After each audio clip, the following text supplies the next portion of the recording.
Mina olen nüüd mängult istet võtnud Werneri kohvikus, kus kuulsad tuglased käisid väidetavalt 3 korda päevas kohvi joomas. Tegelikult on see kõik nali, sellepärast et olen sattunud hoopis ühele näitusele.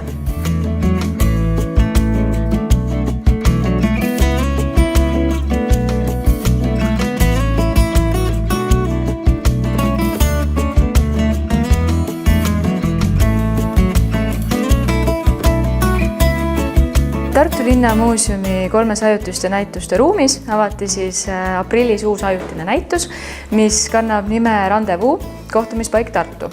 Ja tegu on sellise mitte tavalise näitusega, vaid näituslavastusega ja räägib näitus 1920. ja 30. Tartust.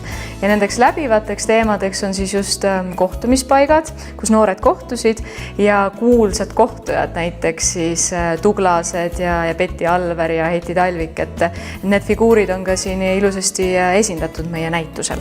Et see oleks nii-öelda siis väike üldistus selle näituse kohta ja loomulikult, mis on oluline öelda, on see, et näitust ei teinud meie Linnamuuseum üksi oma jõududega, vaid meie heaks suureks koostööpartneriks selle näituse puhul oli Tartu Uus Teater.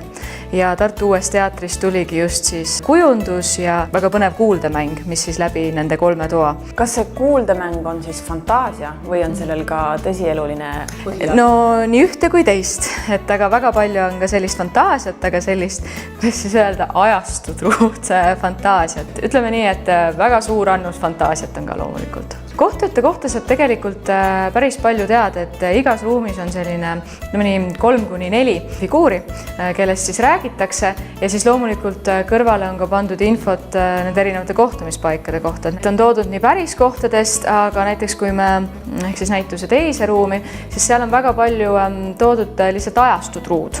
Ja sellele näitusele aitas väga palju kaasa KÜSK ja Eeve 100, et näitus ongi pühendatud ju Eeve Eesti Vabariigi 100. aastapäevale ja kuidas KÜSK meile väga palju abiks oli see, et hästi palju turundusrahasid tuli just KÜSK-i poolt, et me saaks seda näitust, seda infot levitada võimalikult palju erinevates kanalites, nii et suur aitäh neile kindlasti.